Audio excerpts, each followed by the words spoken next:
ക്രിസ്തുവിൽ എല്ലാവർക്കും സ്നേഹവന്ദനത്തെ അറിയിക്കുന്നു. ഇന്ന് പ്രഭാതത്തിൽ നിങ്ങളുമായി അല്പസമയം വചനം സംസാരിപ്പാൻ സഹായിക്കുന്നതോർത്ത് ദൈവത്തെ സ്തുതിക്കുകയാണ്. പ്രാർത്ഥന ഒരു യുദ്ധമാണ്. നിങ്ങൾക്ക് എത്ര പേർക്ക് അതിനോട് യോജിക്കാൻ കഴിയും? പ്രാർത്ഥന ഒരു യുദ്ധമാണെന്ന്. ജീവിതത്തിൽ പലവിധമായിട്ടുള്ള പ്രശ്നങ്ങൾ നേരിടുന്നവരാണ് നമ്മൾ എല്ലാവരും. ഓരോരുത്തരുടെയും യുദ്ധങ്ങൾ പല വിധത്തിലുള്ളതാണ്. അവർ നേരിടുന്ന പ്രശ്നങ്ങൾക്കനുസരിച്ച് പ്രാർത്ഥനകൾ പല വിധത്തിൽ മാറാറുണ്ട്. വലിയ പ്രശ്നങ്ങൾ നേരിടുന്നവർ ദിവസവും കരഞ്ഞുകൊണ്ടും നിലവിളിച്ച് ദൈവസന്നിധിയിൽ പ്രാർത്ഥിക്കുന്നവരുണ്ട്. ദൈവസന്നിധിയിൽ യുദ്ധം ചെയ്ത് പ്രാർത്ഥിക്കുന്നവരുണ്ട്. എന്നാൽ ഇന്ന് ഈ സന്ദേശം നിങ്ങൾ കേട്ട് കഴിയുന്നതിന് മുമ്പായിട്ട് ഞാൻ 100% ഉറപ്പു പറയാം, നിങ്ങളുടെ പ്രാർത്ഥനാ ജീവിതത്തിനകത്ത് വലിയ മാറ്റങ്ങൾ സംഭവിക്കാൻ പോവുകയാണ്. നിങ്ങൾ ഇതുവരെ പ്രാർത്ഥിച്ചതുപോലെയല്ല നിങ്ങളുടെ പ്രാർത്ഥന ഇന്നു മുതൽ ചേഞ്ച് ചെയ്യും. ഇതുവരെ നിങ്ങൾ പ്രാർത്ഥിച്ചതിനേക്കാൾ അപ്പുറമായി അല്പം കൂടെ വിശ്വാസത്തോടെ, വർദ്ധിത വീര്യത്തോടുകൂടെ നിങ്ങളുടെ പ്രാർത്ഥനാ ശൈലിയിൽ മാറ്റം വരുത്തി ക്രിയാത്മകമായിട്ടുള്ള ചില പ്രാർത്ഥനകൾ നിങ്ങളുടെ ജീവിതത്തിൽ വെളിപ്പെടാൻ പോവുക. വിശ്വസിക്കുന്നവർ ആമേൻ പറഞ്ഞാട്ടെ. നിങ്ങൾക്ക് വിശ്വസിക്കാൻ കഴിയുമെങ്കിൽ ആമേൻ പറഞ്ഞു തുടങ്ങിയാട്ടെ. നിങ്ങളുടെ പ്രാർത്ഥനാ ശൈലി മാറാൻ പോവുകയാണ്. നിങ്ങളുടെ പ്രാർത്ഥനാ ജീവിതം മാറാൻ പോവുകയാണ്. നിങ്ങളുടെ പ്രാർത്ഥനയിൽ തന്നെ അനേക വിടുതലുകൾ സംഭവിക്കത്തക്ക നിലയിൽ നിങ്ങളുടെ പ്രാർത്ഥനയെ ദൈവം ചേഞ്ച് ചെയ്യാൻ ആഗ്രഹിക്കുന്നു. അങ്ങനെയുള്ളവർ മാത്രമേ ഈ മെസ്സേജ് കേൾക്കാൻ പോകുന്നുള്ളൂ. നിങ്ങൾ ഈ മെസ്സേജ് ഇപ്പോൾ കേൾക്കുന്നുണ്ടെങ്കിൽ അതിനർത്ഥം ദൈവം നിങ്ങളുടെ പ്രാർത്ഥന ചേഞ്ച് ചെയ്യാൻ ആഗ്രഹിക്കുന്നു. ഇതുവരെ പ്രാർത്ഥിച്ചതുപോലെയല്ല, അല്പം കൂടെ വ്യത്യാസമായി ദൈവസന്നിധിയിൽ ക്രിയാത്മകമായിട്ടുള്ളൊരു പ്രാർത്ഥനാ ജീവിതം നിങ്ങൾക്ക് തരുവാൻ ദൈവം ആഗ്രഹിക്കുന്നു. അതുകൊണ്ടാണ് ഇന്ന് നിങ്ങൾ ഈ മെസ്സേജ് കേൾക്കുന്നത്. അതുകൊണ്ട് നിങ്ങൾ അവസാനം വരെ കാണുക. മാത്രമല്ല, നിങ്ങൾ സബ്സ്ക്രൈബ് ചെയ്യാത്തവരാണെങ്കിൽ ഈ ചാനൽ ഒന്ന് സബ്സ്ക്രൈബ് ചെയ്യുക, മറ്റുള്ളവരിലേക്ക് ഷെയർ ചെയ്യുക. മറ്റൊരാൾ കൂടെ നിങ്ങൾ മുഖാന്തരം ഈ സന്ദേശം കേട്ട് അവർ കൂടെ വിടുതൽ അനുഭവിക്കുന്നുവെങ്കിൽ നിങ്ങളുടെ ജീവിതത്തിൽ അത് അനവധി നന്മകൾക്ക് കാരണമായി തീരുമെന്ന് ഞാൻ പ്രാരംഭത്തിൽ ഓർപ്പിച്ചുകൊണ്ട് ഞാൻ എൻ്റെ മെസ്സേജിലേക്ക് ഞാൻ തിരികെ വരികയാണ്.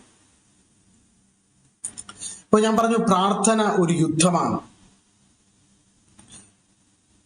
എന്തുകൊണ്ടാണ് പ്രാർത്ഥന യുദ്ധമാണെന്ന് പറഞ്ഞത്? നമ്മൾ പ്രാർത്ഥിക്കാൻ ഇരിക്കുമ്പോൾ തന്നെ ദൈവരാജ്യം ആക്റ്റീവ് ആവുകയാണ്. നമുക്കറിയാം, ഏത് സമയത്തും പൈശാചിക മണ്ഡലങ്ങൾ, പൈശാചിക പ്രവർത്തനങ്ങൾ നമുക്കെതിരായിട്ട്, നമ്മുടെ തലമുറകൾക്കെതിരായി, നമ്മുടെ കുടുംബത്തിനെതിരായിട്ട് പല വിധത്തിലുള്ള പ്ലാനുകളും പദ്ധതികളും ഒരുക്കി എങ്ങനെയെങ്കിലും നിങ്ങളെ തകർത്ത് കളയുവാൻ, നിങ്ങളുടെ കുടുംബത്തെ ഇല്ലാതാക്കുവാൻ, നിങ്ങളുടെ കുടുംബജീവിതത്തെ നശിപ്പിക്കുവാൻ, നിങ്ങളുടെ തലമുറകളുടെ ഭാവിയെ പലതും തകർത്ത് കളയാനായിട്ട് പൈശാചിക ലോകം എപ്പോഴും ഉറ്റുനോക്കിക്കൊണ്ടിരിക്കുകയാണ്, ഏതെങ്കിലും തരത്തിൽ നിങ്ങളെ ഇല്ലാതാക്കാൻ.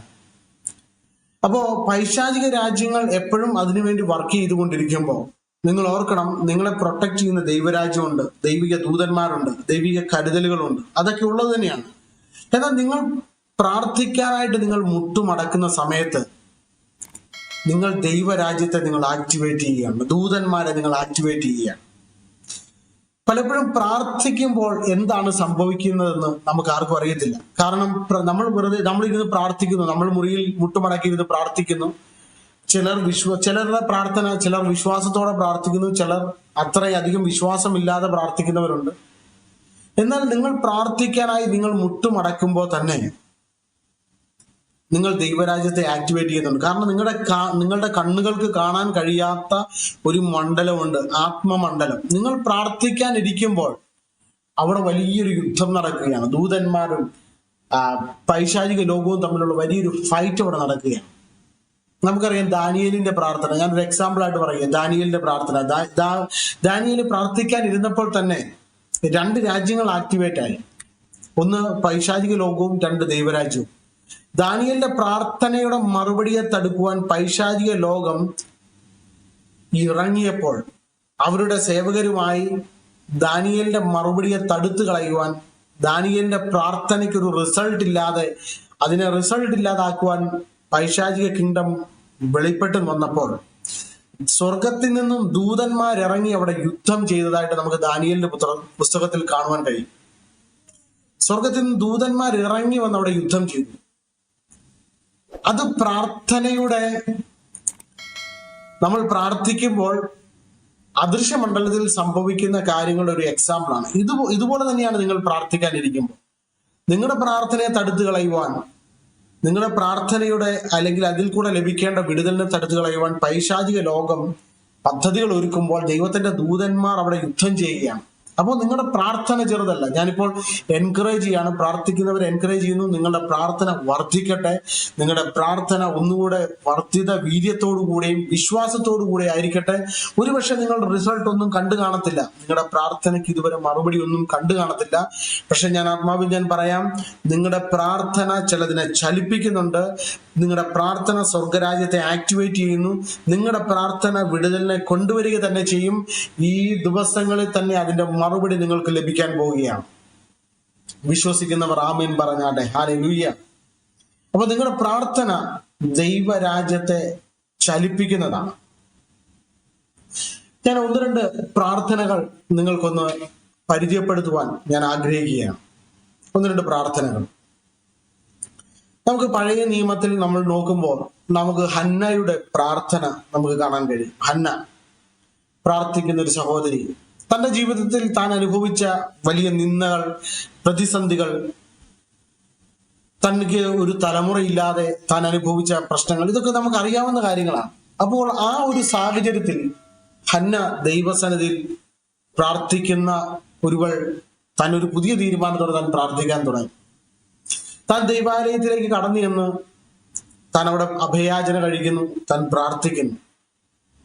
അപ്പോൾ ഹന്ന അവിടെ പ്രാർത്ഥിക്കുമ്പോൾ ഹന്നയുടെ പ്രാർത്ഥനയ്ക്ക് പെട്ടെന്നൊരു മറുപടി ലഭിക്കുകയായിരുന്നില്ല. നമുക്ക് ആ ഒരു ഭാഗം ഒന്ന് വായിക്കുവാൻ ഞാൻ ആഗ്രഹിക്കുകയാണ്. 1 ശമൂവേൽ പുസ്തകം 1-ാം അധ്യായം അതിന്റെ 10-11 വാക്യങ്ങളാണ്. ആ പ്രാർത്ഥന ഇങ്ങനെയാണ്: അവൾ മനോവ്യസനത്തോടെ യഹോവയോട് പ്രാർത്ഥിച്ചു, വളരെ കരഞ്ഞു. അവൾ ഒരു നേർച്ച നേർന്നു. സൈന്യങ്ങളുടെ യഹോവേ, അടിയന്റെ സങ്കടം നോക്കി അടിയനെ ഓർക്കുകയും അടിയനെ മറക്കാതെ ഒരു പുരുഷ സന്താനത്തെ നൽകുകയും ചെയ്താൽ അടിയൻ അവന്റെ ജീവപര്യന്തം യഹോവയ്ക്ക് കൊടുക്കും, അവന്റെ തലയിൽ ക്ഷൗരക്കത്തി തൊടുകയുമില്ല എന്ന് പറഞ്ഞു. അപ്പൊ ഹന്ന പ്രാർത്ഥിക്കുകയാണ്. താൻ പ്രാർത്ഥിച്ച ഉടനെ മറുപടി ലഭിച്ചോ? ഉടനെ മറുപടി ലഭിക്കുകയില്ലായിരുന്നു. പക്ഷെ തന്റെ പ്രാർത്ഥനയുടെ ചില പ്രത്യേകതകൾ ഞാൻ നിങ്ങളുമായിട്ട് ഒന്ന് ഷെയർ ചെയ്യുവാൻ ആഗ്രഹിക്കുകയാണ്. തന്റെ പ്രാർത്ഥനയുടെ ചില പ്രത്യേകതകൾ മാത്രം. അവിടെ ഒന്നാമത്തെ കാര്യം, അവൾ മനോവ്യസനത്തോടെ യഹോവയോട് പ്രാർത്ഥിച്ചു, വളരെ കരഞ്ഞു. അപ്പൊ തന്റെ പ്രാർത്ഥന വളരെ വ്യസനത്തോടുകൂടെ, സങ്കടത്തോടു കൂടിയായിരുന്നു, കരഞ്ഞുകൊണ്ടുള്ള പ്രാർത്ഥനയായിരുന്നു. അപ്പൊ വളരെ വ്യസനത്തോടെ, ഈ വ്യസനത്തോടെ പ്രാർത്ഥിക്കാനുള്ള കാര്യം എന്തെന്ന് ചോദിച്ചു കഴിഞ്ഞാൽ, അവൾക്ക് ഇത്രയും വ്യസനം വരാനുള്ള കാരണം മറ്റൊന്നുമല്ല. അവൾക്ക് നമുക്കറിയാം മാനസികമായിട്ട് ബുദ്ധിമുട്ടുകളുണ്ട്, ദുഃഖങ്ങളുണ്ട്, അതൊക്കെ ശരിയാ. പക്ഷെ യഥാർത്ഥ കാരണം എന്ന് പറയുന്നത് പെണ്ണിനെയാണ്. നമുക്കറിയാം ആ ഭാഗം, നമ്മൾ അതിന്റെ പുറകോട്ടുള്ള ഭാഗങ്ങൾ വായിക്കുമ്പോൾ കാണാൻ കഴിയും. ഹന്നയെ എപ്പോഴും ഉപദ്രവിച്ചുകൊണ്ടിരുന്ന, മാനസികമായി തളർത്തിക്കൊണ്ടിരുന്ന വ്യക്തിയായിരുന്നു പെണ്ണിനെ. കാരണം പെണ്ണിനേക്ക് മക്കളുണ്ട്, ഹന്നയ്ക്ക് മക്കളില്ല. അതുകൊണ്ട് തന്നെ എപ്പോഴും ഹന്നയെ വാക്കുകൊണ്ട് തളർത്തിക്കൊണ്ട്, വാക്കുകൊണ്ട് എപ്പോഴും തന്നെ എങ്ങനെയൊക്കെ തകർത്ത് കളയാമോ അങ്ങനെയൊക്കെ തകർത്ത് കളയാൻ പെണ്ണിന ശ്രമിക്കാറുണ്ട്. ചില പെണ്ണിനമാരെല്ലാം നന്മ തന്നെ. കാര്യം, നമ്മൾ പ്രാർത്ഥനയിൽ ഒന്ന് വർദ്ധിക്കണമെങ്കിൽ ചില പെണ്ണിനമാരുണ്ടായേ പറ്റുകയുള്ളൂ. നമ്മൾ ചോദിക്കാറുണ്ട് ദൈവത്തോട്, ദൈവം എന്തുകൊണ്ടാണ് ഇങ്ങനെയുള്ള ചില വ്യക്തികളെ എൻ്റെ ജീവിതത്തിൽ ആക്കി വെച്ചിരിക്കുന്നത്? ഇവരെയൊക്കെ നിനക്ക് മാറ്റാൻ മേലെ. ഞാൻ എത്ര നാളായി അനുഭവിക്കുന്നു, എത്ര നാളായി ഞാൻ ഈ കഷ്ടത അനുഭവിക്കുകയാണ് എന്നൊക്കെ നമ്മൾ പറയാറുണ്ട്.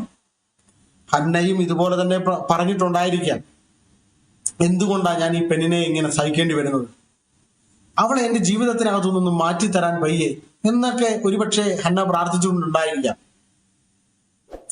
അപ്പോൾ ഞാൻ പറഞ്ഞതിന്റെ സാരം, ഇതുപോലെ ചിലരെ ദൈവം ആക്കി വെക്കാറുണ്ട്, നമ്മളെ ഒന്ന് ട്രിഗർ ചെയ്യാൻ, നമ്മളെ ഒന്നുകൂടെ പ്രാർത്ഥനയിലൊന്ന് നമുക്ക് അല്പം കൂടെ ശക്തമായി പ്രാർത്ഥിക്കാൻ.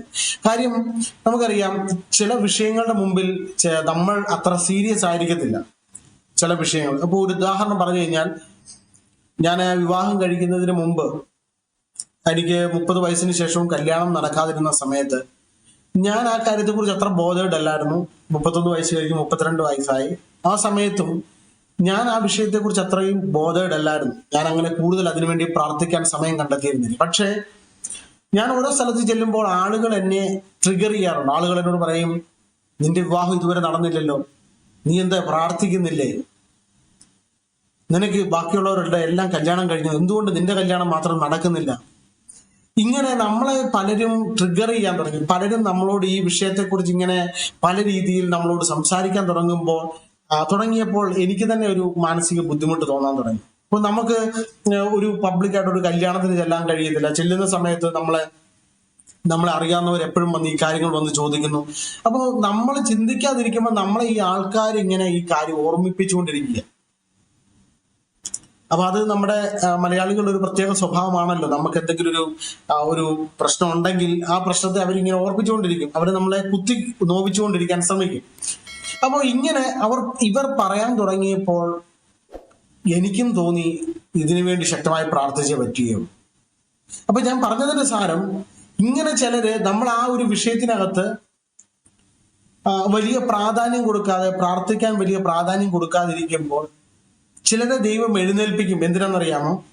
അവർ വന്ന് ഇങ്ങനെ ചില കാര്യങ്ങൾ പറയുമ്പോൾ നമ്മളൊന്ന് പ്രാർത്ഥനയിൽ വർദ്ധിക്കും. എന്ന് പറഞ്ഞതുപോലെ ഹന്ന ഇവിടെ തനിക്ക് മക്കളില്ല, താൻ വളരെയധികം ദുഃഖിച്ചിരിക്കുന്ന ഈ സമയത്ത് ഹന്ന പ്രാർത്ഥിക്കുന്നുണ്ട്. പക്ഷെ അവളുടെ പ്രാർത്ഥന ഒന്നുകൂടെ തീവ്രതയോടുകൂടെ പോകാൻ, ഒന്നുകൂടെ ആത്മാർത്ഥമായിട്ട്, അല്പം കൂടെ ക്രിയാത്മകമായിട്ട് പോകേണ്ടതിന് ദൈവം അവിടെ പെനിനെ വ്യക്തമായി ഉപയോഗിക്കുകയാണ്.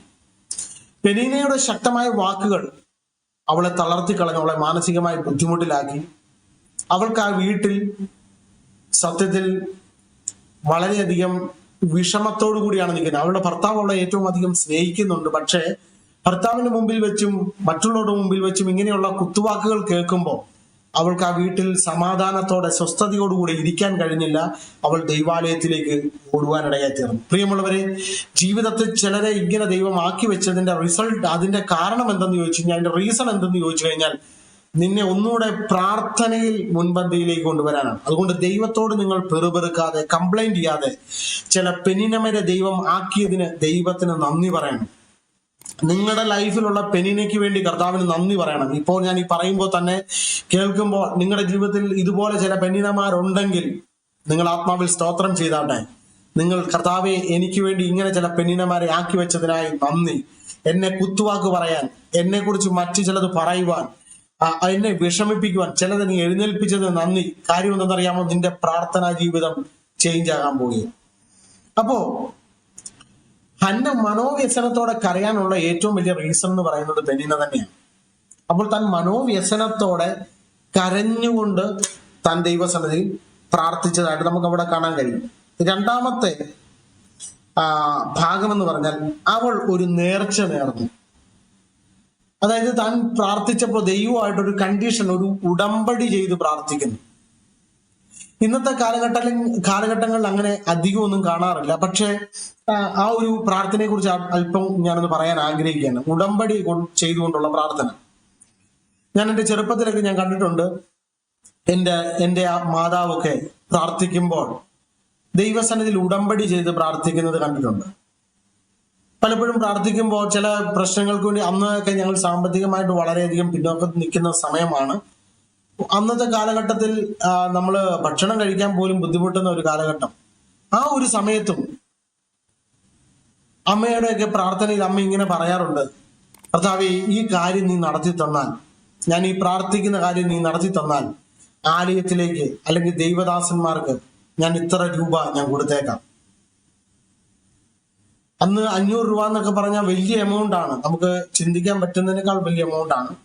അപ്പോൾ ചിലപ്പോൾ അമ്മയൊക്കെ പറയുന്നത് ഞാൻ കേട്ടിട്ടുണ്ട്, 200 രൂപ 300 രൂപ ഞാൻ ഇത്ര രൂപ ഞാൻ ദൈവദാസന് കൊടുക്കാം, അല്ലെങ്കിൽ ദൈവവേലയ്ക്ക് വേണ്ടി കൊടുക്കാം, ഞാൻ ചർച്ചിൽ കൊണ്ട് ഞാൻ ഇത്ര ഓഫറിങ് ഇടാം, ഈ ഒരു കാര്യം നടന്നു കഴിയുമ്പോൾ അങ്ങനെ ഞാൻ ചെയ്യാമെന്ന് പറഞ്ഞ് പ്രാർത്ഥിക്കുന്നത് ഞാൻ കണ്ടിട്ടുണ്ട്. അങ്ങനെ പ്രാർത്ഥിച്ചു കഴിയുമ്പോൾ അതിന്റെ റിസൾട്ട് വരികയും ആ പ്രാർത്ഥനയ്ക്ക് മറുപടി ലഭിക്കുകയും അതുപോലെ തന്നെ അവർ ആ പൈസ എൻ്റെ അമ്മ കൊണ്ടുവന്ന് അവിടെ കൊണ്ട് കൊടുക്കുന്നതും ഞാൻ കണ്ടിട്ടുണ്ട്. പല വിഷയങ്ങൾക്ക് വേണ്ടി, ഒന്നും രണ്ടും കാര്യങ്ങൾക്ക് വേണ്ടിയല്ല, പല കാര്യങ്ങൾക്ക് വേണ്ടിയും ഇതുപോലെ ദൈവസന്നിധിയിൽ ഉടമ്പടി എടുത്തുകൊണ്ട് പ്രാർത്ഥിക്കുന്നത് കണ്ടിട്ടുണ്ട്. ചിലപ്പോ ഇങ്ങനെ ഉടമ്പടി എടുക്കുന്ന കണ്ടിട്ടുണ്ട്, ഞാൻ ഇത്ര ഫ്രൈഡേ ഞാൻ ഉപവസിച്ച് ഞാൻ പ്രാർത്ഥിച്ചു കൊള്ളാം, 21 ഫ്രൈഡേ ഞാൻ ഉപവസിച്ച് പ്രാർത്ഥിക്കാം. അപ്പൊ ചിലതൊക്കെ ചോദിക്കും, ഇങ്ങനെയൊക്കെ ചെയ്യുന്നത് ശരിയാണോ? അങ്ങനെ ചെയ്യേണ്ട കാര്യമുണ്ടോ? അങ്ങനെ ചെയ്താലേ ദൈവം പ്രാർത്ഥിക്കുകയുള്ളൂ. അങ്ങനെ ചെയ്താൽ മാത്രമേ ദൈവം പ്രാർത്ഥിക്കുകയുള്ളൂ എന്നല്ല ഞാൻ പറഞ്ഞത്. അങ്ങനെ ചെയ്താൽ മാത്രമല്ല ദൈവം മറുപടി തരികയുള്ളൂ എന്നല്ല ഞാൻ പറഞ്ഞത്. എന്നാൽ അങ്ങനെ ചെയ്യുമ്പോഴും ചില റിസൾട്ടുകൾ, അതിന് ഏറ്റവും എന്താ പറയുക, പെട്ടെന്ന് ചില റിസൾട്ടുകൾ നടക്കുന്നത് കണ്ടിട്ടുണ്ട്. അപ്പൊ അതുകൊണ്ട് ഉടമ്പടി ചെയ്തുള്ള പ്രാർത്ഥന ഞാൻ പലപ്പോഴും കണ്ടിട്ടുണ്ട്. അമ്മ ഇങ്ങനെ പ്രാർത്ഥിക്കുന്നത്, പല വിഷയങ്ങൾക്ക് വേണ്ടി പ്രാർത്ഥിക്കുന്നത് കണ്ടിട്ടുണ്ട്. അപ്പോ അതിന്റെ റിസൾട്ട് ഉണ്ടാകുന്നു, അതിന്റെ മറുപടി ലഭിക്കുന്നു, അതിനുശേഷം ആ എമൗണ്ട് കൊണ്ട് കൊടുക്കുന്നതായിട്ടും പലപ്പോഴും എന്റെ കൈ കൊണ്ട് പല സമയത്തും കൊടുത്തത് ഞാൻ ഇപ്പോഴും ഓർക്കുന്നുണ്ട്. അപ്പൊ അതുകൊണ്ട് ഞാൻ പറഞ്ഞത് ഇങ്ങനെ ഉടമ്പടി ചെയ്തുള്ള പ്രാർത്ഥന. അപ്പോ പലരും ചിലപ്പോൾ ഞാൻ പറഞ്ഞല്ലോ, ഫ്രൈഡേ ഇത്ര ദിവസം ഉപവസിച്ചോളാം, ഞാൻ ഈ വിഷയത്തിന് വേണ്ടി ഞാൻ ഉപവസിച്ച് പ്രാർത്ഥിക്കുകയാണ്, മറുപടി കർത്താവ് തരണമേ എന്നൊക്കെ പറഞ്ഞ് പ്രാർത്ഥിച്ച് വിടുതലെടുക്കുന്ന ഉടമ്പടിയോടുകൂടിയുള്ള പ്രാർത്ഥന, അത് വളരെ പവർഫുൾ ആയിട്ടുള്ള പ്രാർത്ഥനയാണ്. ഇവിടെ ഹന്നായും അതേപോലെയാണ് ചെയ്തിരിക്കുന്നത്. ഹന്ന എന്ത് ചെയ്തു? ദൈവത്തോടൊരു ഉടമ്പടി ചെയ്യുക. നമ്മുടെ മുമ്പിൽ വചനത്തിൽ കൂടെ അതിന് തെളിവ് പറയുകയാണ്. ഹന്ന ഉടമ്പടി ചെയ്തു ദൈവത്തോട്. എന്താ ഉടമ്പടി ചെയ്തേ? ഉടമ്പടി ഇങ്ങനെയാണ് ചെയ്തത്. അവൾ ഒരു നേർച്ച നേർന്നു. സൈന്യങ്ങളുടെ യഹോവേ, അടിയന്റെ സങ്കടം നോക്കി അടിയനെ ഓർക്കുകയും അടിയനെ മറക്കാതെ ഒരു പുരുഷ സന്താനത്തെ നൽകുകയും ചെയ്താൽ അടിയൻ അവന്റെ ജീവപര്യന്തം യഹോവയ്ക്ക് കൊടുക്കും. അപ്പൊ ജീവപരിധി യഹോവയ്ക്ക് കൊടുക്കൂ എന്ന് പറഞ്ഞൊരു ഉടമ്പടി താൻ എടുത്തു. അതൊരു പ്രാർത്ഥന ശൈലി, ഉടമ്പടിയോടുള്ള പ്രാർത്ഥന.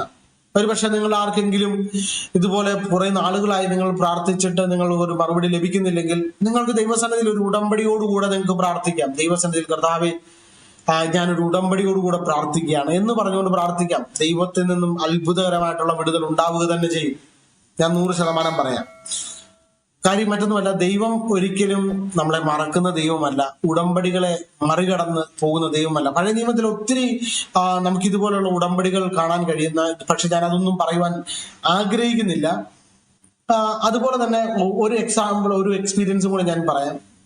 എൻ്റെ അമ്മ രോഗിയായിട്ട് ഭാരപ്പെട്ട സമയമുണ്ട്. അതായത് മെഡിക്കൽ കോളേജ് 3 ദിവസം മാത്രം, 3 ദിവസം കൂടി അമ്മ ജീവിച്ചിരിക്കുകയുള്ളൂ എന്ന് പറഞ്ഞ ഒരു സമയം. അങ്ങനെ മെഡിക്കൽ കോളേജിലെ ഡോക്ടർമാർ പറഞ്ഞു, അറിയിക്കേണ്ടവരെല്ലാം അറിയിച്ചോളൂ, കാണേണ്ടവരെല്ലാം വന്ന് കാണട്ടെ, ജീവനോടെ ഇരിക്കുമ്പോൾ തന്നെ കാണട്ടെ, 3 ദിവസത്തിനുള്ളിൽ ആള് മരിച്ചു പോകും. ഈ സമയത്ത് നമുക്കറിയാം, മെഡിക്കൽ കോളേജിൽ നിന്ന് അവർ പറഞ്ഞു കഴിഞ്ഞാൽ അതേപോലെ തന്നെ സംഭവിക്കും. അവർ പറയുന്ന ഏകദേശം ഡേറ്റിനുള്ളിൽ തന്നെ ആള് മരിച്ചു പോകാറുണ്ട്. ആ സമയത്ത് നമ്മൾ പല വിഷയങ്ങൾ നമ്മൾ ഇതുപോലെ കണ്ടിട്ടുണ്ട്.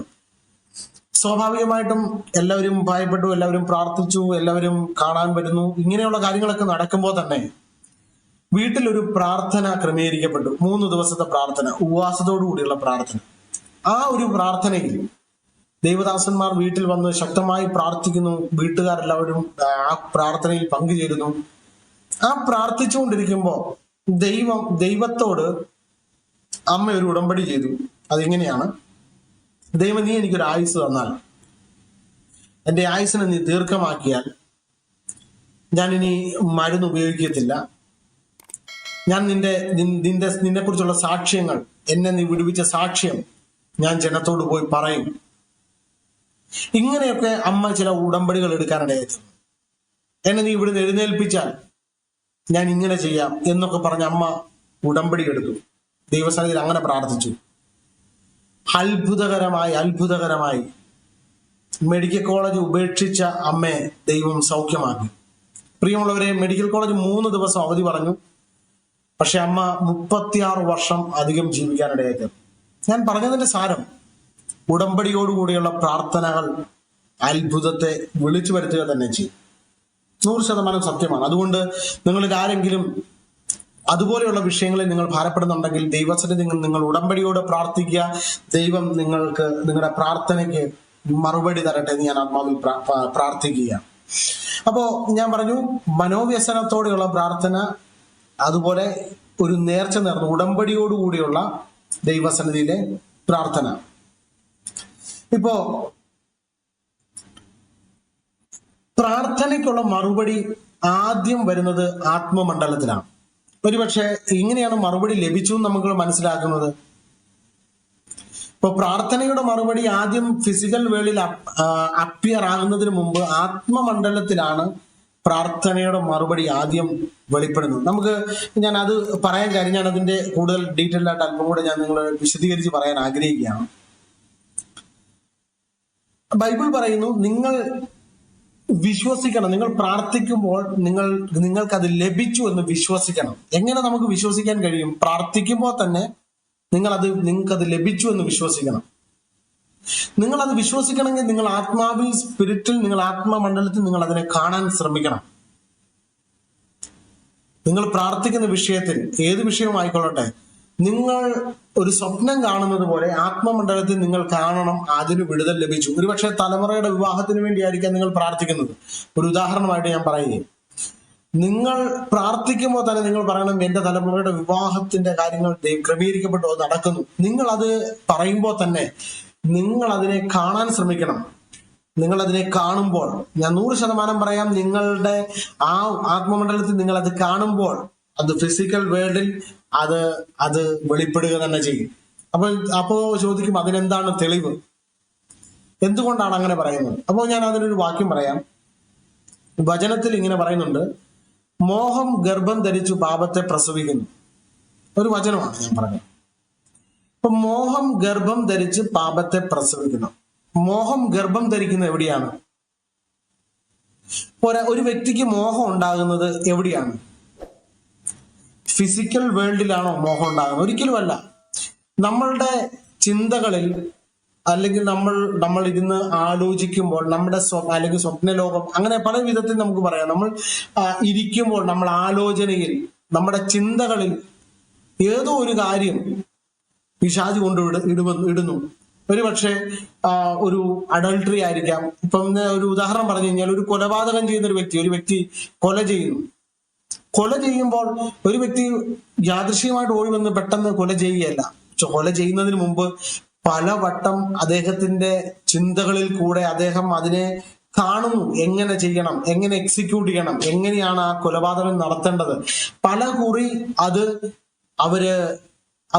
അവരുടെ ചിന്തകളിൽ കൂടെ അവരതിനെ അയവിട്ടിട്ടാണ് ഒരു ദിവസത്തിൽ അവർ ആ കൊലപാതകത്തിലേക്ക് പോകുന്നത്. അപ്പോൾ അവരുടെ ചിന്തകളിൽ ഉണ്ടാകുന്ന അവരുടെ മനസ്സിൽ, അവരുടെ ചിന്തയിൽ പലവട്ടം, 10 അല്ല, ചിലപ്പോൾ 15 അല്ല, ചിലപ്പോൾ 50 വട്ടം ആ വ്യക്തിയെ കൊന്നു കാണും. എത്ര വട്ടം കൊന്നിട്ടുണ്ടെന്ന് നമുക്കറിയത്തില്ല. എത്ര വട്ടം അതിനെക്കുറിച്ച് ചിന്തിച്ചിട്ടുണ്ടെന്ന് നമുക്കറിയത്തില്ല.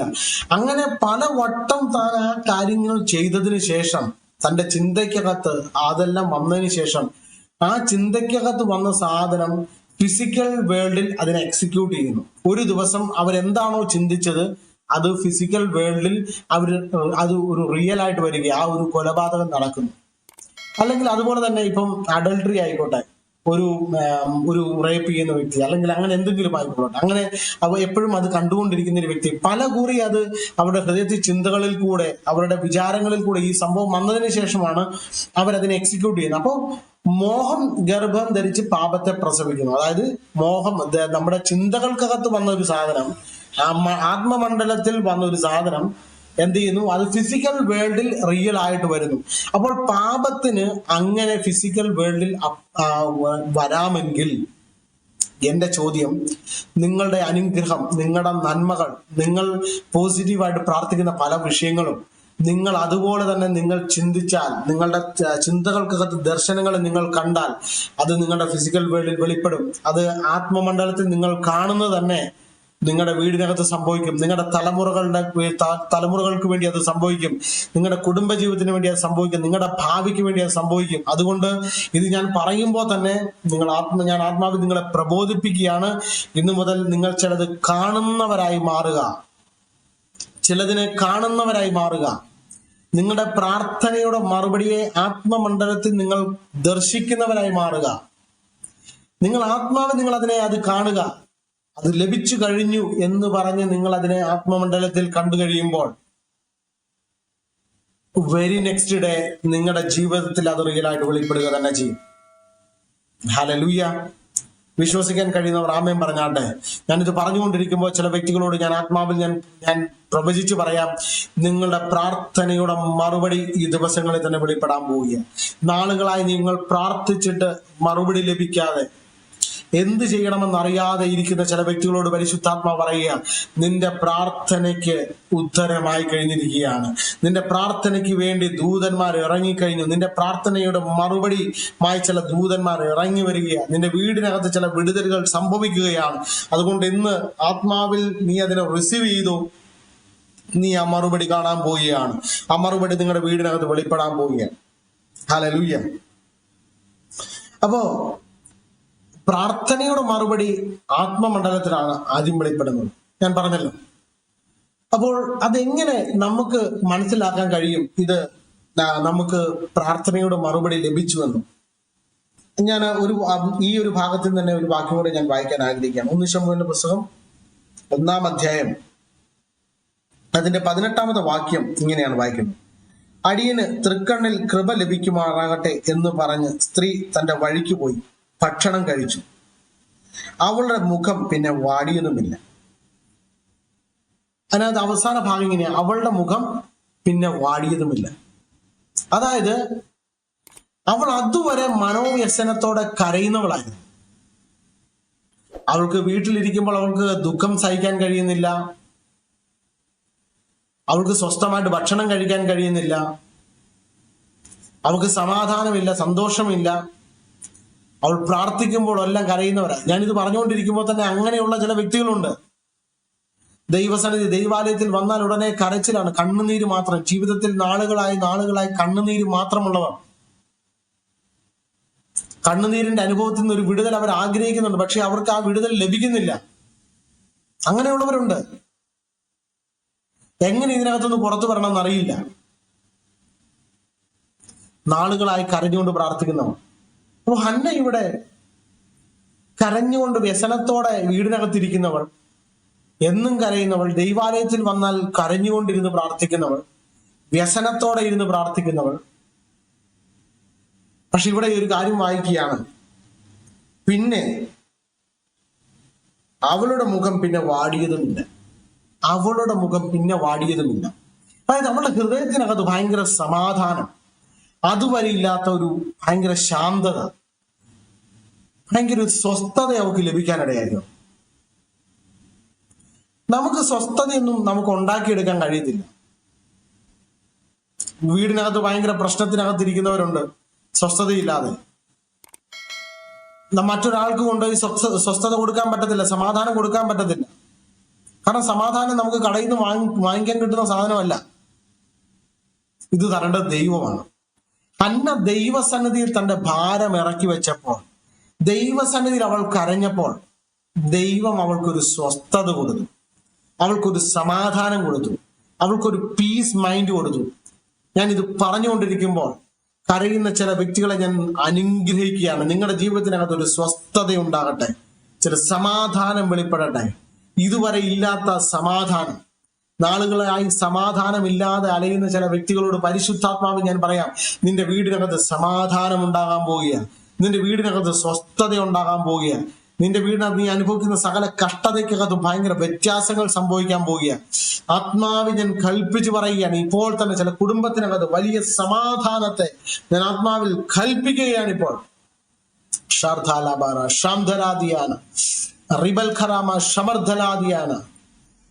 നാളുകളായി കരഞ്ഞുകൊണ്ടിരിക്കുന്ന വ്യക്തി ജീവിതമേ, നിന്റെ വീടിനകത്ത് ഇനി കണ്ണുനീരല്ല സ്വസ്ഥത, കണ്ണുനീരല്ല സമാധാനം.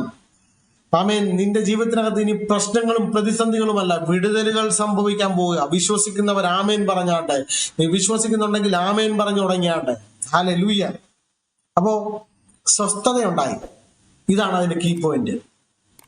നിങ്ങൾ പ്രാർത്ഥിക്കുന്ന ഒരു വിഷയത്തിന് മറുപടി അത് ആത്മമണ്ഡലത്തിൽ വെളിപ്പെട്ടെങ്കിൽ, ആത്മമണ്ഡലത്തിൽ അതിന് റിസൾട്ട് ഉണ്ടായെങ്കിൽ, മറുപടി ഉണ്ടായെങ്കിൽ, നിങ്ങൾക്ക് അതുവരെ ഇല്ലാത്തൊരു സമാധാനം ഉണ്ടാകും, അതുവരെ ഇല്ലാത്തൊരു സന്തോഷം.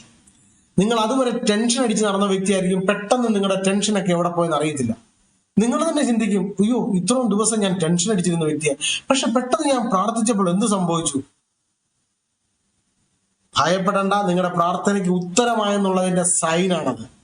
നമുക്കറിയാം ഈ ഏറ്റവും കൂടുതൽ വലിയൊരു പ്രശ്നമാണ് ഈ വിവാഹത്തിലേക്ക് കടക്കുന്ന സമയത്ത് പലരും പോയി പെണ്ണ് കാണാറുണ്ട്, അല്ലെങ്കിൽ സ്ത്രീകളാണെങ്കിൽ പല വിവാഹാലോചനകളും വരും, ചെറുക്കന്മാർ കാണാൻ വരും.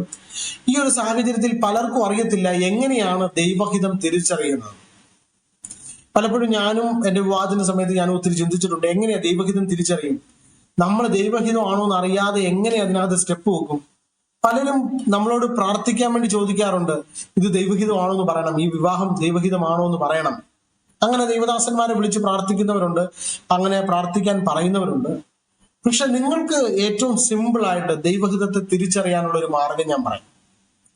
നിങ്ങളൊരു വിവാഹത്തിലേക്ക് നിങ്ങൾ സ്റ്റെപ്പ് വെക്കുമ്പോൾ, അല്ലെങ്കിൽ നിങ്ങളുടെ മകൾ അല്ലെങ്കിൽ നിങ്ങളുടെ മകൻ വിവാഹ ജീവിതത്തിലേക്ക് നിങ്ങൾ സ്റ്റെപ്പ് വെപ്പിക്കുകയാണ്, അപ്പോൾ അതിന്റെ ആദ്യത്തെ ഘട്ടം എന്ന നിലയിൽ ഒന്നെങ്കിൽ പെണ്ണ് കാണാൻ വരും, അല്ലെങ്കിൽ കാണാൻ പോകും. ഇങ്ങനെയുള്ള ഒരു സാഹചര്യം കഴിഞ്ഞതിന് ശേഷം കണ്ടു, ഇഷ്ടപ്പെട്ടു, അടുത്തത് എന്ത് പറയണം എന്ന് അറിയത്തില്ല. ഇത് ദൈവഹിതമാണോ എന്ന് അറിയത്തില്ല. ദൈവഹിതമാണെങ്കിലല്ലേ നമുക്ക് മൂവ് ചെയ്യാൻ പറ്റത്തുള്ളൂ.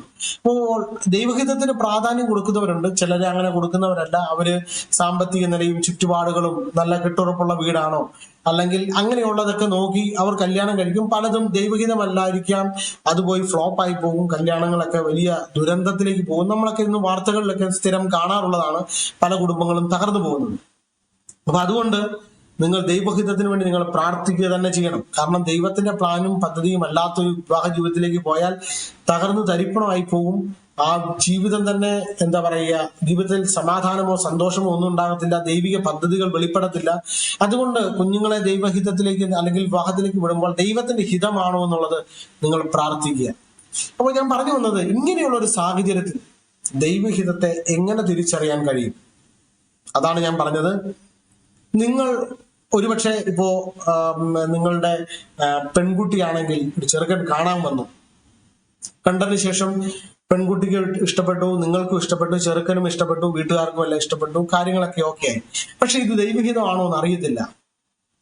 അപ്പൊ നിങ്ങൾ ചെയ്യേണ്ടത്, നിങ്ങൾ ദൈവസന്നിധിയിൽ ആ വിഷയം വെച്ച് പ്രാർത്ഥിക്കണം. ആ വിഷയം വെച്ച് നിങ്ങൾ പ്രാർത്ഥിച്ചുകൊണ്ടിരിക്കുമ്പോൾ നിങ്ങളുടെ ഹൃദയത്തിനകത്ത് ഭയങ്കര ടെൻഷൻ തോന്നുകയാണെങ്കിൽ ആ വിവാഹത്തെ കുറിച്ച്, അല്ലെങ്കിൽ അതിന് ഓരോ സ്റ്റെപ്പ് വെക്കുമ്പോൾ നിങ്ങളുടെ അകത്ത് വലിയൊരു ആകുലത, എന്തെന്നറിയാത്തൊരു ഭയങ്കര വിഷമം, എന്താ കാര്യം തരത്തില്ല. ചിലർക്ക് ഇങ്ങനെ ഉണ്ടാകാറുണ്ട്, എന്താണെന്നറിയത്തില്ല, ഭക്ഷണം കഴിക്കാൻ തോന്നുന്നില്ല, ഭയങ്കര മനസ്സിനെന്തോ ഭയങ്കര ഭാരം പോലെ, ഭയങ്കര വിഷമം, ഒന്നും ചെയ്യാൻ പറ്റുന്നില്ല.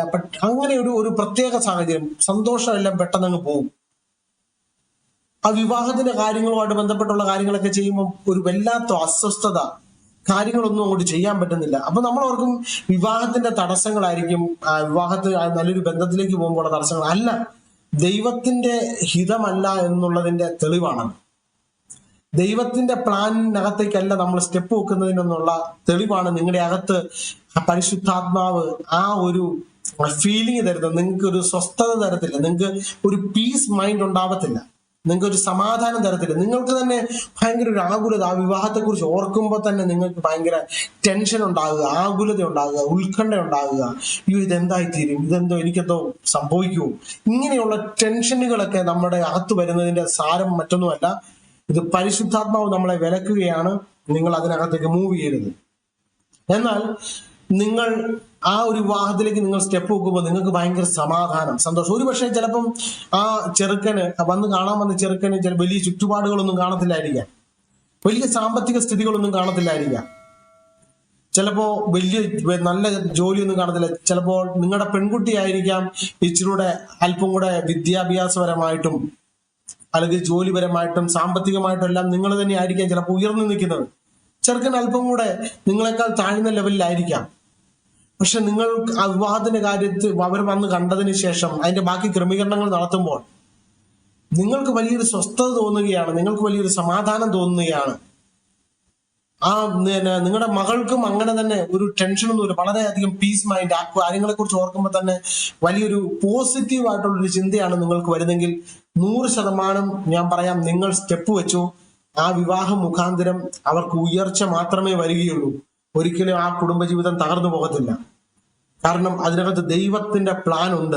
ഒരുപക്ഷെ ആ വ്യക്തി കുറഞ്ഞ വ്യക്തിയാണെങ്കിലും ആ വ്യക്തിക്ക് വലിയ സാമ്പത്തികമില്ലെങ്കിലും ദൈവം അവരെ വർദ്ധിപ്പിക്കും, ദൈവം അവരെ അനുഗ്രഹിക്കും, അവരെ സാമ്പത്തികമായിട്ടും സകല മേഖലകൾക്കകത്തും ദൈവം അവരെ ഉയർത്തും. കാരണം ദൈവത്തിന് ആ കുടുംബത്തെക്കുറിച്ച് ചില പ്ലാൻ ഉണ്ട്, ചില പദ്ധതികളുണ്ട്. അവരെ കുടുംബപരമായിട്ട് ദൈവം ആ പദ്ധതിക്കകത്തേക്ക് ഉപയോഗിക്കും. അതുകൊണ്ട് നിങ്ങൾ മുമ്പോട്ട് ധൈര്യമായിട്ട് പോകാം. എന്നാൽ നിങ്ങൾക്ക് ടെൻഷൻ വരുന്നുണ്ടെങ്കിൽ ഞാൻ 100% പറയാം, നിങ്ങൾ അതിനകത്തേക്ക് സ്റ്റെപ്പ് വെക്കരുത്. ഹല്ലേലൂയ. ഇത് ഞാൻ പറയുമ്പോൾ തന്നെ ചില വ്യക്തികൾ ആരോടൊക്കെയോ ദൈവാത്മാവ് ഇത് സംസാരിച്ചതാണ് ഞാൻ പൂർണ്ണമായിട്ട് വിശ്വസിക്കുകയാണ്. എന്റെ അത് ദൈവാത്മാവ് പറയുക, ചില വ്യക്തികളോട് ദൈവാത്മാവ് സംസാരിക്കുകയാണ്, നിനക്ക് എങ്ങനെ സ്റ്റെപ്പ് വെക്കണം, ചില വിഷയങ്ങൾക്ക് വേണ്ടി എങ്ങനെ സ്റ്റെപ്പ് വെക്കണം ദൈവാത്മാവ് പറയുക. അപ്പോ നിങ്ങളുടെ പ്രാർത്ഥനാ വിഷയങ്ങൾക്ക് മറുപടി ലഭിച്ചോ ഇല്ലയോ എന്ന് അറിയാനുള്ള ഏറ്റവും നല്ല മാർഗം, നിങ്ങൾക്കൊരു സ്വസ്ഥത ലഭിക്കുന്നുണ്ടെങ്കിൽ അതിനർത്ഥം നിങ്ങളുടെ പ്രാർത്ഥനയ്ക്ക് മറുപടി ലഭിച്ചു കഴിഞ്ഞു. നിങ്ങൾ സമാധാനത്തോടെ സന്തോഷത്തോടെ നിങ്ങളുടെ വർക്കുകളിലേക്ക് പോകൂ, നിങ്ങൾ അതിന്റെ വിടുതൽ കാണുക തന്നെ ചെയ്യും. എന്നാൽ നിങ്ങൾ പ്രാർത്ഥിച്ചു എന്നിട്ടും നിങ്ങൾക്കൊരു സ്വസ്ഥത കിട്ടുന്നില്ല, അതിനകത്ത് നിങ്ങൾക്ക് വീണ്ടും പ്രാർത്ഥിക്കാനായിട്ട് നിങ്ങൾക്ക് തോന്നും. ചിലപ്പോൾ നമ്മൾ പ്രാർത്ഥിച്ചിട്ട് നമുക്ക് അങ്ങോട്ട് ഒരു സുഖം കിട്ടുന്നില്ല, പ്രാർത്ഥിച്ചത് പോരാ എന്ന് തോന്നും, ഒന്നുകൂടെ പ്രാർത്ഥിക്കാൻ തോന്നുന്നു, ആ വിഷയത്തിന് വേണ്ടി ഇരിക്കാൻ തോന്നുകയാണ്. പ്രിയമുള്ളവരെ, അത് പരിശുദ്ധാത്മാവ് നിങ്ങളെ വീണ്ടും നിർബന്ധിക്കുകയാണ് നീ പ്രാർത്ഥിക്കാൻ ഇരിക്കാൻ വേണ്ടി. കാരണം നിനക്കുള്ള മറുപടി അതായിട്ടില്ല, നീ വീണ്ടും പ്രാർത്ഥിക്കാൻ ഇരിക്കാൻ വേണ്ടി പരിശുദ്ധാത്മാവാണ് നിന്നെ നിന്നെ നിയോഗിക്കുകയാണ്, നിനക്ക് ഗൈഡൻസ് തരികയാണ്. ഇന്ന് അങ്ങനെ ആരെങ്കിലും കേൾക്കുന്നവരുണ്ടെങ്കിൽ, അങ്ങനെയുള്ളവർ കേൾക്കുന്നുണ്ടെങ്കിൽ ദൈവാത്മാവ് നിങ്ങളോട് സംസാരിക്കുകയാണ്, നീ മടുത്തു പോകണ്ട, നീ വീണ്ടും പ്രാർത്ഥിക്കാനിരിക്കുക, നീ മുട്ടുമടക്ക്, പ്രാർത്ഥന പായിലേക്ക് വീണ്ടും ഇരിക്കുക. ദൈവം നിനക്ക് വേണ്ടി അത്ഭുതം ചെയ്യാൻ പോവുകയാണ്. ദൈവാത്മാവ് നിങ്ങൾക്ക് വേണ്ടി അത്ഭുതം ചെയ്യാൻ പോവുകയാണ്. ഹല്ലേലൂയ. കാരണം ആ വിഷയത്തിന് മറുപടി ലഭിച്ചിട്ടില്ല. ദൈവാത്മാവിനെ അറിയാം, അല്ലെങ്കിൽ ആത്മമണ്ഡലത്തിൽ ദൈവം അതിനെ മനസ്സിലാക്കുന്നു, പരിശുദ്ധാത്മാവ് മനസ്സിലാക്കിയിട്ട് നമ്മളോട് പറയുക വീണ്ടും നാം പ്രാർത്ഥിക്കാൻ. അതുകൊണ്ടാണ് നമുക്ക് സ്വസ്ഥത തരാത്തത്, നമുക്ക് സമാധാനം തരാത്തത്. അപ്പൊ നമുക്ക് ഈ സ്വസ്ഥതയും സമാധാനം കിട്ടാതെ വരുമ്പോഴാണ് നാം വീണ്ടും ദൈവസന്നിധിയിൽ കരഞ്ഞുകൊണ്ട് നിലവിളിച്ച് പ്രാർത്ഥിക്കുന്നത്. അതുകൊണ്ട് ദൈവസന്നിധിയിൽ അന്നേരം പിറുപിറുക്കുകയല്ല ചെയ്യേണ്ടത്. ആ സമയത്ത് നമ്മൾ പലരും ചെയ്യുന്നത് എന്താണെന്നറിയാമോ? ദൈവസന്നിധിയിൽ പിറുപിറുക്കും. അയ്യോ കർത്താവേ, മറുപടി ആയില്ലല്ലോ, നീ ചെയ്തില്ലല്ലോ, എനിക്ക് ടെൻഷൻ മാറുന്നില്ല. അല്ല, ദൈവം നിന്നെ സഹായിക്കുകയാണ്. ആ വിഷയത്തിനകത്ത് മറുപടി കൊണ്ടുവരാൻ വേണ്ടി നിനക്ക് അല്പം കൂടെ നീ പ്രാർത്ഥനയ്ക്കായി ഇരിക്കേണ്ടത് അത്യാവശ്യമാണ്. അതിന് പരിശുദ്ധാത്മാവ് നിങ്ങളെ വീണ്ടും വീണ്ടും നിയോഗിക്കുന്നതാണ് ആ ഭാഗം എന്ന് പറയുന്നത്. ആമേൻ, ഹല്ലേലൂയ. അപ്പോ ഞാൻ ആദ്യം പറഞ്ഞ ഭാഗം, പ്രാർത്ഥനയുടെ 2 ഭാഗങ്ങളാണ് ഹന്നയുടെ പ്രാർത്ഥനയ്ക്കകത്ത് ഞാൻ പറഞ്ഞത്. ഒന്ന് മനോവ്യസനത്തോടെയുള്ള പ്രാർത്ഥന, 2 ഉടമ്പടിയോടുകൂടെയുള്ള പ്രാർത്ഥന. അപ്പൊ ഉടമ്പടിയോടുകൂടെയുള്ള പ്രാർത്ഥനയിലോ എക്സാമ്പിളും കാര്യങ്ങളും എല്ലാം ഞാൻ നിങ്ങളോട് പറഞ്ഞിരുന്നു. അതുപോലെ മനോവ്യസനത്തോടു കൂടിയുള്ള പ്രാർത്ഥനയിൽ ചില കാര്യങ്ങൾ ഞാൻ നിങ്ങളോട് പറഞ്ഞു. അതിനകത്ത് എങ്ങനെ പ്രാർത്ഥനയുടെ മറുപടി ലഭിച്ചു അല്ലെങ്കിൽ നമുക്ക് കിട്ടി എന്ന് നമുക്ക് മനസ്സിലാക്കാം. കിട്ടിയിട്ടില്ലെങ്കിൽ നമുക്ക് എങ്ങനെ പ്രാർത്ഥനയിലേക്ക് മുമ്പോട്ട് പോകാം, ആ കാര്യം ഞാൻ പറഞ്ഞു. ഇനി എങ്ങനെയാണ് നമ്മൾ ഈ വിഷയത്തിനകത്ത് നമ്മുടെ പ്രാർത്ഥന അല്പം കൂടെ ക്രിയാത്മകമായിട്ട് ദൈവരാജ്യത്തെ ആക്ടിവേറ്റ് ചെയ്ത് നമുക്ക് പ്രാർത്ഥിക്കാൻ കഴിയുന്നത് എന്നുള്ള ഭാഗം അവസാനം ഞാൻ പറയാൻ ആഗ്രഹിക്കുകയാണ്. എങ്കിലും ഞാൻ 1-2 കാര്യങ്ങൾ കൂടെ ഞാൻ നിങ്ങളോട് ഷെയർ ചെയ്യാൻ ആഗ്രഹിക്കുക. പലരുടെയും പ്രാർത്ഥനയ്ക്കകത്ത് പോരായ്മകൾ കൂടെ ഒന്ന് പറഞ്ഞിട്ട് ഞാൻ അവസാനമായിട്ട് ആ ഒരു ഭാഗം കൂടെ പറയുവാൻ ആഗ്രഹിക്കുകയാണ്. എനിക്ക് എല്ലാം കൂടെ പറയാൻ സമയം കിട്ടുമോന്ന് അറിയില്ല, എന്നാലും എനിക്ക് പറ്റുന്ന രീതിയിൽ ഞാൻ ആ കാര്യങ്ങൾ അവതരിപ്പിക്കുവാൻ ഞാൻ ശ്രമിക്കുകയാണ്. നമ്മുടെ പ്രാർത്ഥനയിലെ പല പോരായ്മകളും. ഒന്നാമത്, നാം പ്രാർത്ഥിക്കാൻ ഇരിക്കുമ്പോൾ നമ്മൾ നികത്തേണ്ട ഒരു പോരായ്മ എന്ന് പറയുന്നത്, നമ്മൾ ദൈവസന്നിധിയിൽ നമ്മുടെ കുറവുകൾ ഏറ്റുപറയുക എന്നുള്ളതാണ്. നമ്മൾ ദൈവസന്നിധിയിൽ നമ്മുടെ തെറ്റുകൾ, കുറവശങ്ങൾ, നമുക്ക് ഏതൊക്കെയാണ് നമ്മുടെ മിസ്റ്റേക്കുകൾ പറ്റി, നമ്മുടെ നാവിൽ നിന്ന് വന്നിരിക്കുന്നത്, നമ്മൾ ആരോടെങ്കിലും നിരപ്പ് പ്രാപിക്കും, ഇങ്ങനെയുള്ള കാര്യങ്ങൾക്കകത്തെല്ലാം നമ്മൾ ഒരു ക്രിയാത്മക നിലപാടുകൾ നമ്മൾ പാലിക്കേണ്ടവരാണ്. നമ്മൾ ദൈവസന്നിധിയിൽ അതിനെ അനുസരിച്ച് റിപ്പന്റ് ചെയ്യുക, ഏറ്റവും ഫാസ്റ്റ് ആയിട്ട് റിപ്പന്റ് ചെയ്യാൻ കഴിയുക. ദൈവസന്നിധി പറയാം, കർത്താവേ എനിക്ക് തെറ്റ് പറ്റിയെങ്കിൽ തെറ്റ് പറ്റിയെന്ന് പറഞ്ഞ് നമ്മളെ പ്രാർത്ഥിക്കുന്നതിന് മുമ്പ് ആദ്യം ദൈവസന്നിധിയിൽ നമ്മുടെ തെറ്റുകളെ ഏറ്റു പറഞ്ഞതിന് ശേഷം പ്രാർത്ഥിച്ചു തുടങ്ങുക. പലരുടെയും പ്രാർത്ഥനകൾ നേരെ ഡയറക്റ്റ് പ്രാർത്ഥനയിലേക്ക്, വിഷയത്തിലേക്ക് കടന്നു പോകുന്ന പ്രാർത്ഥനകളാണ്. എന്നാൽ നിങ്ങളുടെ തെറ്റുകൾ ഏറ്റു പറയുമ്പോൾ തന്നെ പിശാചിന്റെ പല ഗ്രിപ്പുകളും അയഞ്ഞു പോകും. കാരണം പിശാച് പലപ്പോഴും നമ്മൾ ചെയ്ത പല കാര്യങ്ങളും മുഖാന്തരം നമ്മുടെ വിടുതലിനെ തടസ്സപ്പെടുത്തിയിട്ടുണ്ടായിരിക്കാം, നമുക്ക് അത് അറിയത്തില്ലായിരിക്കാം. അപ്പൊ നമ്മൾ ദൈവസന്നിധിയിൽ ഏറ്റു പറയുക, പരിശുദ്ധാത്മാവിനോട് പറയുക, പരിശുദ്ധാത്മാവേ എന്റെ ഭാഗത്ത് എന്തെങ്കിലും മിസ്റ്റേക്ക് ഉണ്ടെങ്കിൽ നീ എന്നെ ഓർപ്പിക്കണം. പരിശുദ്ധാത്മാവ് ഓർപ്പിക്കും. നമ്മൾ ഒരു പക്ഷേ മറന്നുപോയ വിഷയമാണെങ്കിലും പരിശുദ്ധാത്മാവ് നിങ്ങളെ ഓർപ്പിക്കാനിടയെത്തിരും. ആ വിഷയങ്ങൾ നമുക്ക് ദൈവസന്നിധിയിൽ ഏറ്റു പറയുമ്പോൾ അവൻ ദൈവരാജ്യം നിങ്ങളെ സന്തോഷിക്കാനിടയെത്തിരും. അതുപോലെ പലരുടെയും പ്രാർത്ഥന, ഞാൻ മുമ്പേ പറഞ്ഞല്ലോ, പലരുടെയും പ്രാർത്ഥന സീരിയസ് അല്ല.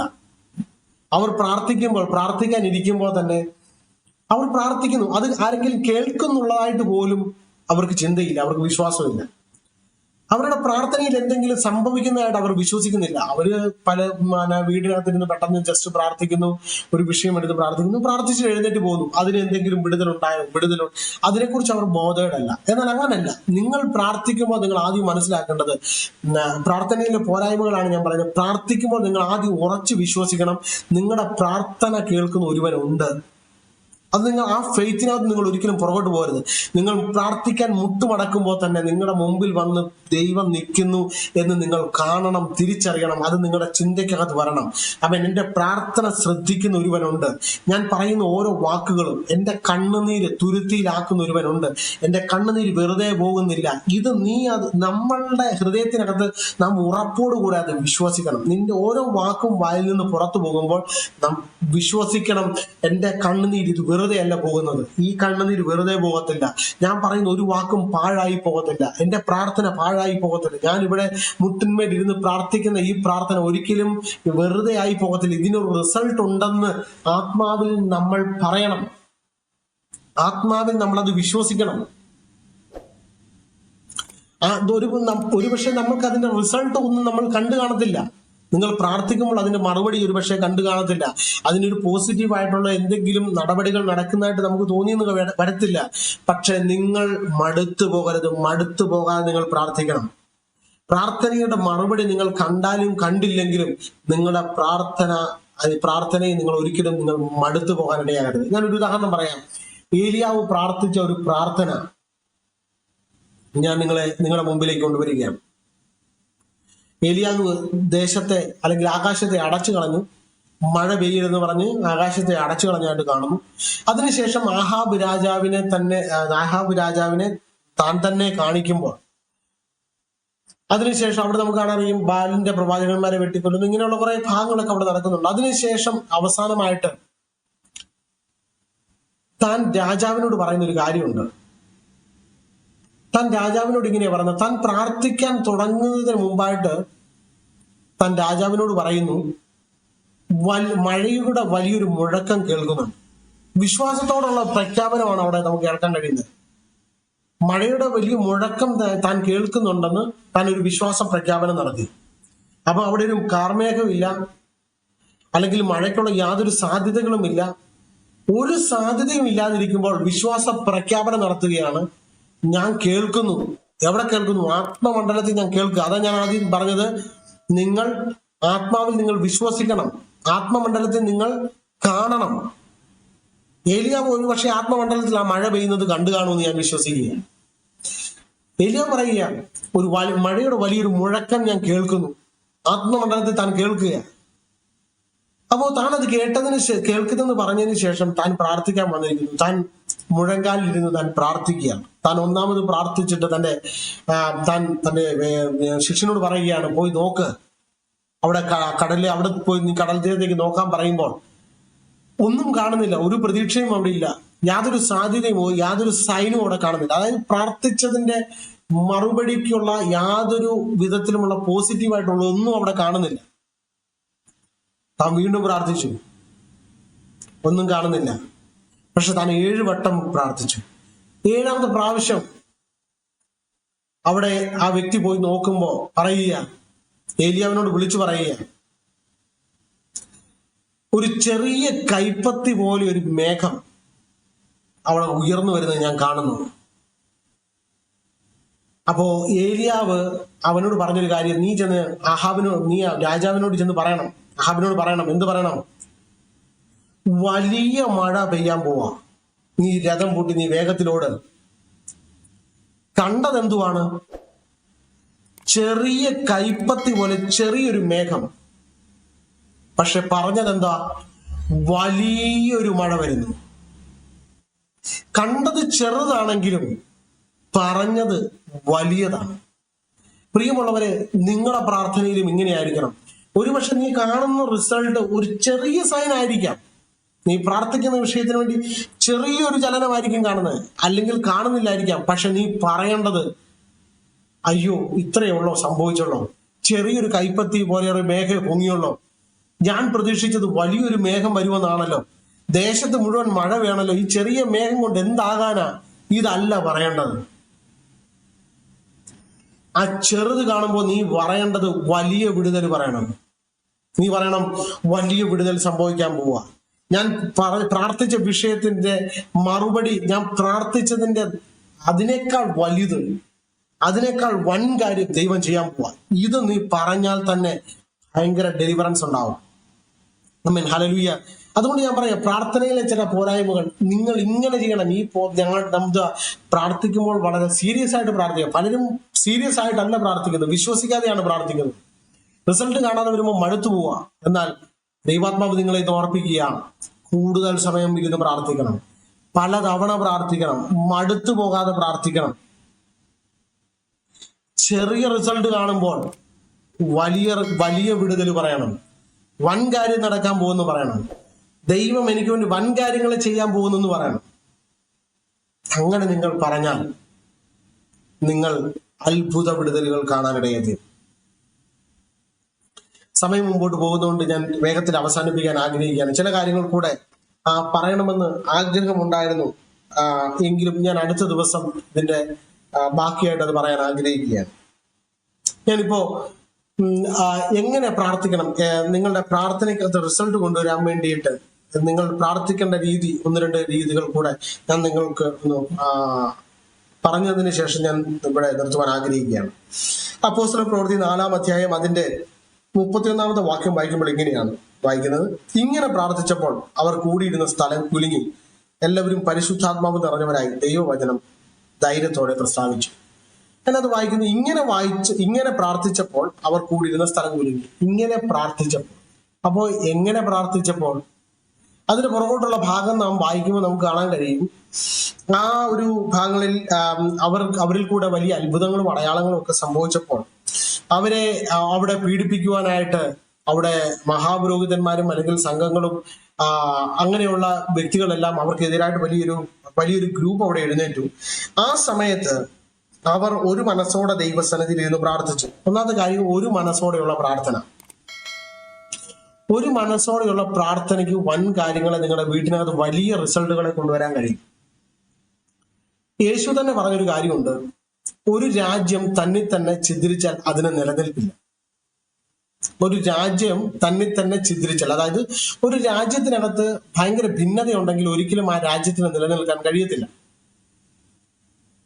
നമുക്കറിയാം, ഇന്ത്യ പിടിച്ചെടുക്കാൻ ബ്രിട്ടീഷുകാർ വന്നപ്പോൾ അവർ ഇതേ ഭാഗമാണ്, ഇതേ ടെക്നിക്കാണ് അവർ ഉപയോഗിച്ചത്, ഭിന്നിപ്പിച്ച് ഭരിക്കുക. അതായത് ഇന്ത്യയിലുള്ള രാജാക്കന്മാരെ അല്ലെങ്കിൽ നാട്ടുരാജാക്കന്മാരെ ഒരിക്കലും തമ്മിൽ യോജിപ്പിക്കാതെ അവരെ തമ്മിൽ അടുപ്പിച്ചു, അവരെ തമ്മിൽ എതിരാളികളാക്കി മാറ്റി, അവർ തമ്മിൽ ഫൈറ്റ് ചെയ്തു. ഇത് ഇങ്ങനെ അവർ തമ്മിൽ ഭിന്നിച്ചപ്പോൾ അവർക്ക് ഈസി ആയിട്ട് ഇന്ത്യയെ പിടിച്ചടക്കാൻ പറ്റി. ഇത് തന്നെയാണ് യേശു പറഞ്ഞ അതേ ഭാഗമാണ് അവരവിടെ ഉപയോഗിച്ചത്. അതായത് ഒരു രാജ്യം തന്നെ ഛിദ്രിച്ചാൽ അതിന് നിലനിൽപ്പില്ല. പിശാചും ഇതേ ടെക്നിക്കാണ് ഉപയോഗിക്കുന്നത്. പല വീടുകൾക്കകത്തും തമ്മിൽ ഛിദ്രിച്ചിരിക്കുന്ന അവസ്ഥ, അവർക്ക് തമ്മിൽ യോജിപ്പില്ല, ഐക്യതയില്ല, ഒരു മനസ്സില്ല. അത് വലിയൊരു അപകടം പിടിച്ചൊരു കാര്യമാണ്. കാര്യം, നിങ്ങൾ ഒരു മനസ്സോടെ നിങ്ങൾക്ക് ഇരിക്കാൻ പറ്റുന്നെങ്കിൽ നിങ്ങൾക്ക് വലിയ റിസൾട്ട് കൊണ്ടുവരാൻ കഴിയും. എന്നാൽ നിങ്ങൾ അവിടെ ഭിന്നത വീടിനകത്തുണ്ടെങ്കിൽ പലപ്പോഴും റിസൾട്ടുകളെ കൊണ്ടുവരാൻ കഴിയത്തില്ല.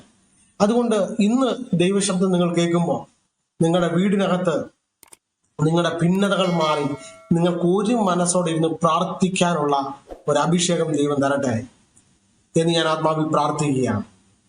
നിങ്ങളുടെ വീടിനകത്ത് ഒരു മനസ്സോടെ പ്രാർത്ഥിക്കാനുള്ള ഒരു അറ്റ്മോസ്ഫിയർ പരിശുദ്ധാത്മാവ് നിങ്ങൾക്ക് തരട്ടെ എന്ന് ഞാൻ ആത്മാവിൽ പ്രാർത്ഥിക്കുക. അവര് ഒരു മനസ്സോടു കൂടിയാണ് നിലവിളിച്ചത്. ഒരു മനസ്സോടെ നിലവിളിച്ച് ദൈവസന്നിധിയിൽ പ്രാർത്ഥിക്കുന്നു. അതിന്റെ അടുത്തൊരു ഭാഗം എന്ന് പറഞ്ഞാൽ, അവർ പഴയ നിയമത്തിൽ നിന്ന് ഒരു വചനം എടുത്ത് കോട്ട് ചെയ്ത് പ്രാർത്ഥിക്കുന്നു. ആ വചനം ഇങ്ങനെയാണ്, അതിന്റെ 25-ാമത്തെ വാക്യം: ജാതികൾ കലഹിക്കുന്നതും വംശങ്ങൾ വ്യർത്ഥമായി നിരൂപിക്കുന്നതും എന്നുള്ള സങ്കീർത്തനം രണ്ടാമത്തെ സങ്കീർത്തനത്തിനകത്ത് ഒരു വാക്യം പറഞ്ഞുകൊണ്ട് അവർ പ്രാർത്ഥിക്കുകയാണ്.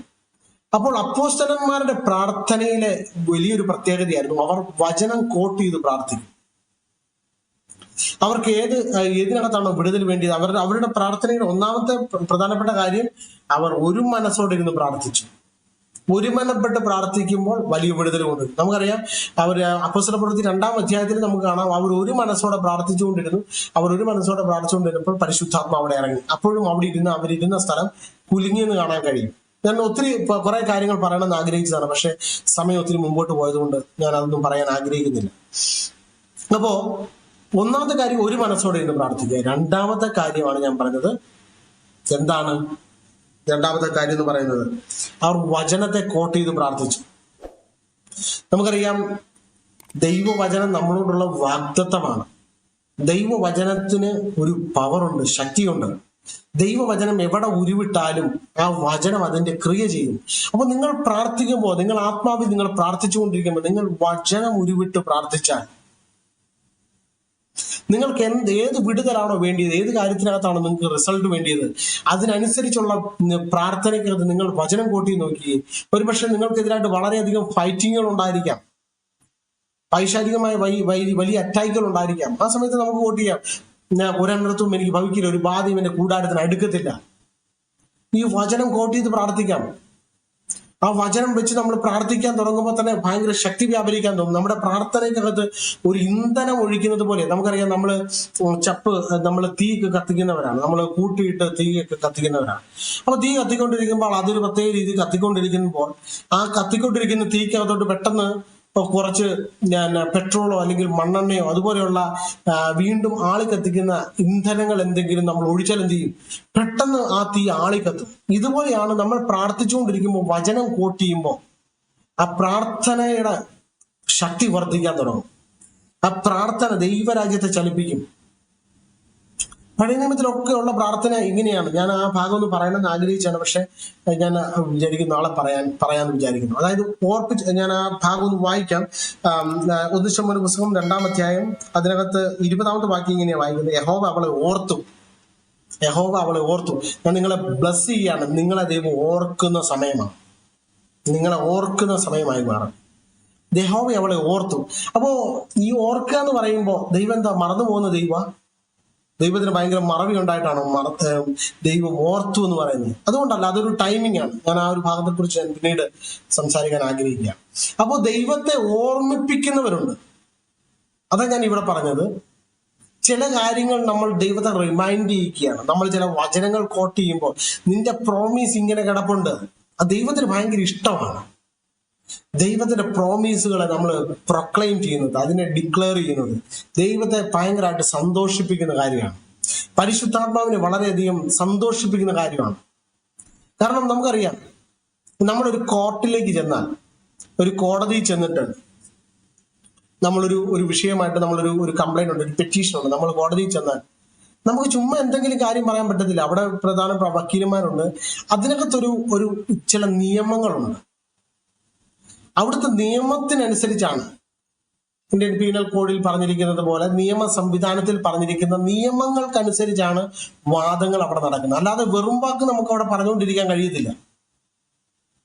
കാരണം അവര് ഉദ്ധരിക്കുന്ന ഓരോ കാര്യത്തിനകത്തും അവർ IPC സെക്ഷൻ ഇന്ന സെക്ഷൻ അവരെന്തിനാ അത് പറയുന്നത്? എന്താ കോടതിക്ക് ഇത് അറിയത്തില്ലേ? കോടതിക്ക് അറിയാമല്ലോ. പക്ഷെ എന്തുകൊണ്ടാണ് കോടതി മുറിയിൽ വക്കീല് പറയുമ്പോൾ ഇന്ന സെക്ഷൻ പറഞ്ഞു, ഇന്ന സെക്ഷനിൽ ഇങ്ങനെയാണ് നിയമം പറഞ്ഞിരിക്കുന്നത്, അതുകൊണ്ട് എന്റെ കക്ഷിക്ക് വേണ്ടി ഇങ്ങനെ ചെയ്യണം, അതിന് ഫേവറബിൾ ആയിട്ട് ചെയ്യണം, കാരണം സെക്ഷനിൽ ഇങ്ങനെ പറയുന്നു. അവരെന്തുകൊണ്ട് അങ്ങനെ പറയുന്നതിന്റെ കാരണം എന്താ? ജഡ്ജിക്ക് ഇതറിയില്ലേ? നിയമവശങ്ങൾ അറിയത്തില്ലേ? അല്ല,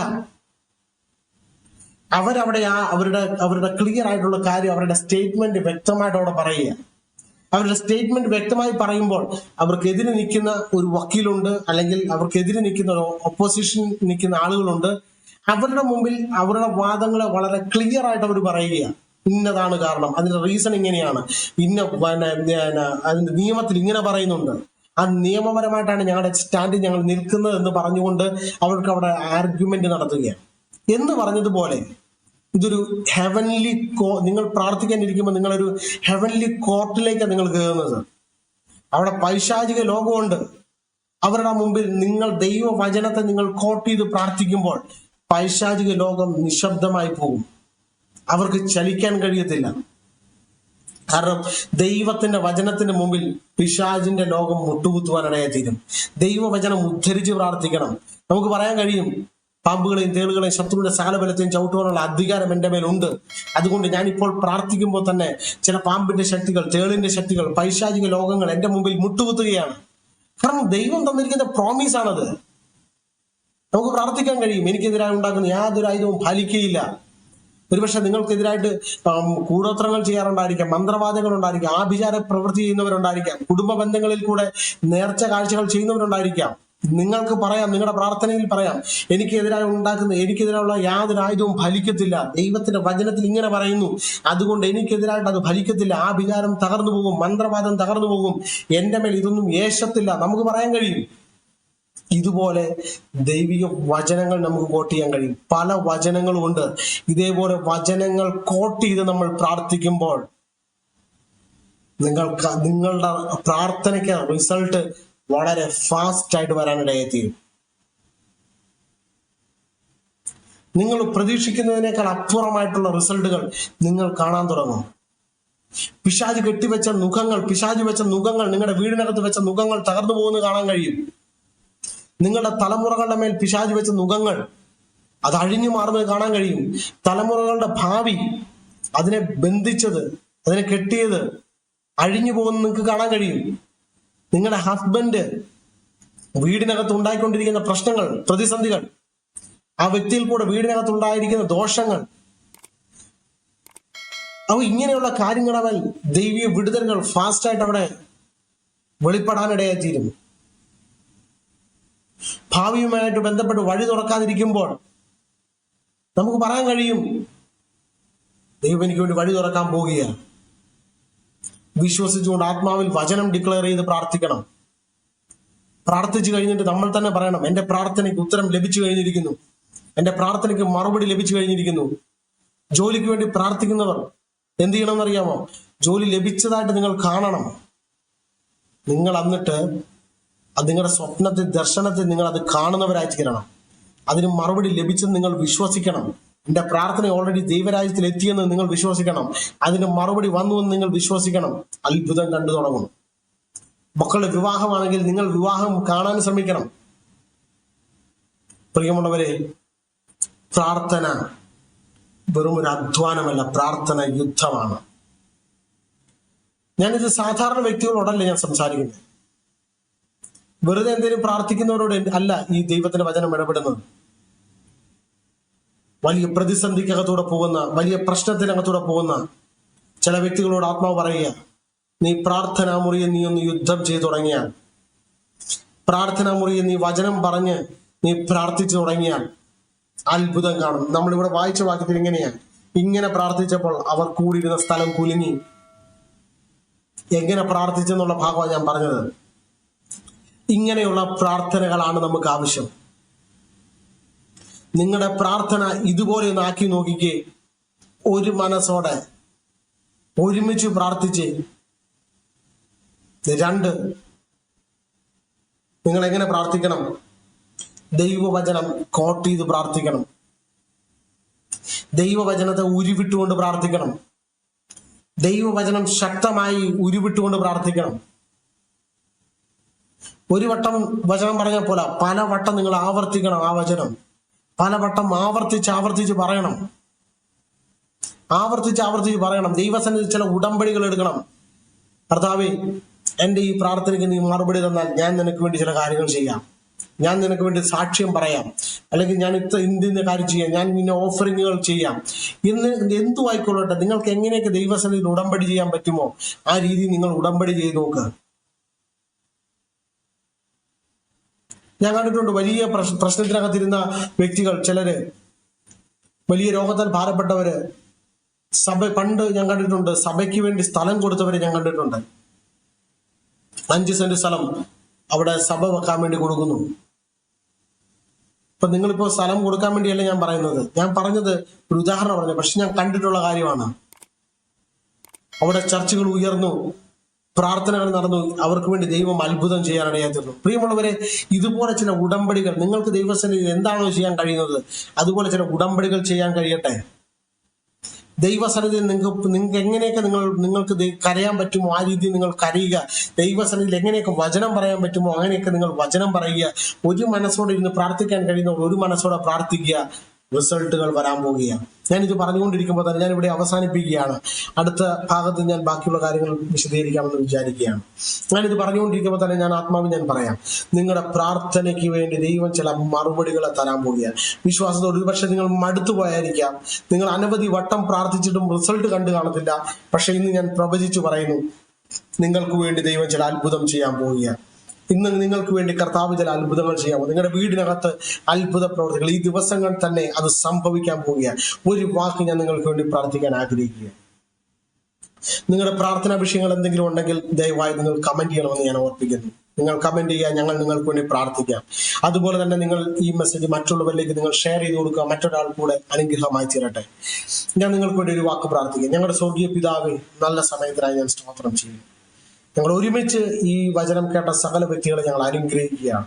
അവരുടെ മേൽ ദൈവിക കരുതൽ വെളിപ്പെടട്ടെ, ദൈവത്തിന്റെ ഫേവറുകൾ വെളിപ്പെടട്ടെ. അവർ നാളുകളായി പ്രാർത്ഥിക്കുന്ന വിഷയത്തിന്റെ മേൽ ദൈവത്തിന്റെ അത്ഭുതത്തിന്റെ കരം ഇപ്പോൾ തന്നെ വെളിപ്പെട്ട് വരുന്നതിനെ ഞങ്ങൾ നന്ദി പറയുന്നു. അത്ഭുത വഴികൾ അവർക്ക് കൊണ്ട് തുറക്കണം. അവർ വീടിനകത്ത് കർത്താവെ എല്ലാ അന്തരീക്ഷങ്ങളും ചേഞ്ച് ആക്കട്ടെ. കർത്താവ് വീടിനകത്ത് സമാധാനമില്ലാതെ നെടുവീർപ്പിടുന്ന വ്യക്തികളുണ്ട്. ആത്മാവിൽ അവരെ നോക്കി ഞാൻ കൽപ്പിച്ച് പ്രാർത്ഥിക്കുക. അവർ വീടിനകത്ത് സമാധാനം ഉണ്ടാകട്ടെ, സന്തോഷം ഉണ്ടാകട്ടെ, അത്ഭുത വഴികൾ തുറക്കപ്പെടട്ടെ. പുതിയ വഴികൾ തുറക്കാതെ ജോലിയില്ലാതെ ഭാരപ്പെടുന്നവർക്ക് വേണ്ടി ജോലികൾ അവർക്ക് ഉണ്ടാകട്ടെ. വഴികൾ തുറക്കണമേ കർത്താവേ. കുടുംബത്തിന്റെ വിഷയങ്ങൾക്ക് വേണ്ടി പ്രാർത്ഥിക്കുന്നവർ, മക്കളുടെ വിഷയങ്ങൾക്ക് വേണ്ടി പ്രാർത്ഥിക്കുന്നത്, അവരെല്ലാം ഞാൻ ബ്ലസ് ചെയ്ത് പ്രാർത്ഥിക്കുന്നു കർത്താവേ. നാളുകളായി കർത്താവേ ഹല്ലേലൂയ വീടിന് വേണ്ടി പ്രാർത്ഥിക്കുന്നവരുണ്ട്, സാമ്പത്തിക നിലകൾക്ക് വേണ്ടി പ്രാർത്ഥിക്കുന്നവരുണ്ട്, അവൻ അനവധി വിഷയങ്ങൾക്ക് വേണ്ടി പ്രാർത്ഥിക്കുന്നത്, സമാധാനത്തിന് വേണ്ടി, സന്തോഷത്തിന് വേണ്ടി, മയക്കുമരുന്ന്, മദ്യം, അതിനൊക്കെ അഡിക്റ്റായിട്ടിരുന്ന അതിനകത്ത് നിന്ന് വിടുതലിന് വേണ്ടി പ്രാർത്ഥിക്കുന്നവരുണ്ട്. ഏതൊക്കെ വിഷയമാണെങ്കിലും യേശുവിന്റെ നാമത്തിൽ ഇപ്പോൾ പ്രാർത്ഥിക്കുമ്പോൾ തന്നെ അത്ഭുതം നടക്കുന്നതിനെ സ്തോത്രം. രോഗികളായി ഭാരപ്പെടുന്നവർക്ക് വേണ്ടി ഞാൻ പ്രാർത്ഥിക്കുന്നു. അവർക്ക് വേണ്ടി വിടുതൽ കൊടുക്കണമേ, അത്ഭുത വഴികൾ തുറക്കണമേ. ഇത് ഞാൻ പറഞ്ഞുകൊണ്ടിരിക്കുമ്പോൾ തന്നെ അവർ സൗഖ്യമാകട്ടെ പിതാവേ. അവിടുത്തെ കരം അവരെ തൊട്ടതിനായി നന്ദി പറയുന്നു. യേശുവിൻ നാമത്തിൽ തന്നെ ആമേൻ, ആമേൻ. കർത്താവ് നിങ്ങളെ എല്ലാവരെയും അനുഗ്രഹിക്കട്ടെ. ഇപ്പോൾ തന്നെ നിങ്ങളുടെ പ്രാർത്ഥനയെ ചേഞ്ച് ചെയ്യുകയാണ്. നിങ്ങളുടെ വീടിനകത്ത് അത്ഭുതം നടക്കും. വിശ്വസിക്കുക. ദൈവം നിങ്ങളെ എല്ലാവരെയും ധാരാളം അനുഗ്രഹിക്കുമാറാണ്.